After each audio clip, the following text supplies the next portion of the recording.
I think the other big point that's a down factor for me, even though I enjoy it in its own way, it just doesn't feel like, I don't know, the normal Bond henchman dynamic is just how they made Jaws just a comedic relief factor throughout the, I don't like movie. it either. I don't like that Jaws is a farce. It's funny in its own way because they just went for it and they did it. And okay, if you're going to ride that train, then you're going to ride that train, and it's funny.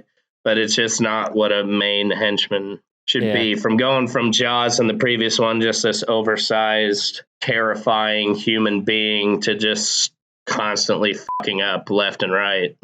Was it apparently he's invincible? Like him surviving something crazy once or twice. Okay, he's really strong. And then this movie, it's like thing after thing after thing. He's like, okay, he's invincible. He survives re-entry into the atmosphere. Bond's like, he'll be fine. It's like 100 miles. It's only 100 miles. He'll survive. He'll survive. Don't worry, they'll make it.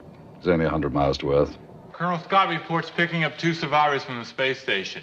A tall man and a short blonde woman. There's no point in this film where Jaws feels threatening.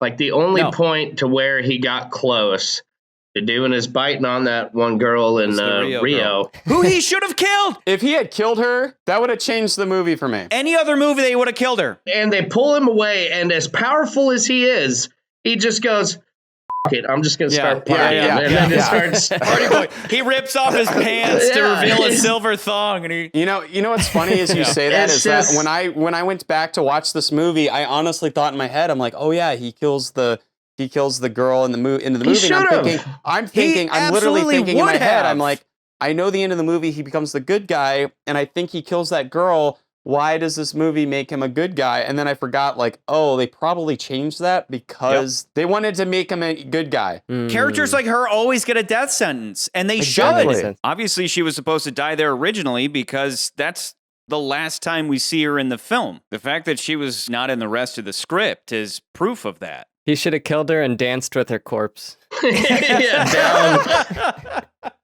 It's definitely a weak point, though, for sure. When it comes down to it, Jaws, who is a terrifying tour de force, is turned into a farce. Bond shoots one guy with a gun, but it's really not obvious in the same way that when he kills Stromberg, it's like to his fucking face. And we have all this Star Wars action. So clearly, this particular Bond movie was targeted towards children. And so the whole movie, you're just like, Jaws isn't threatening. He's just going to do something stupid. He's become the childhood, bunch of children being like, we love Frankenstein, we love Dracula, he's the best. But like, you guys, Frankenstein's monster and Dracula kill people. They murder people. They're supposed to be scary, but we love them. They're so cute.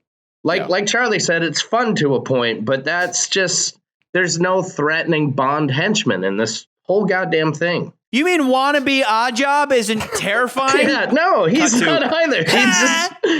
It's like Dan said, he comes at him in a kendo suit with a bamboo stick. You know what's also sad? What's also sad is Jaws' intro in this film. Even though we have, his balls coming into frame in the beginning of the movie, but his intro when he's like literally, yeah, if we get that guy. You have someone in mind?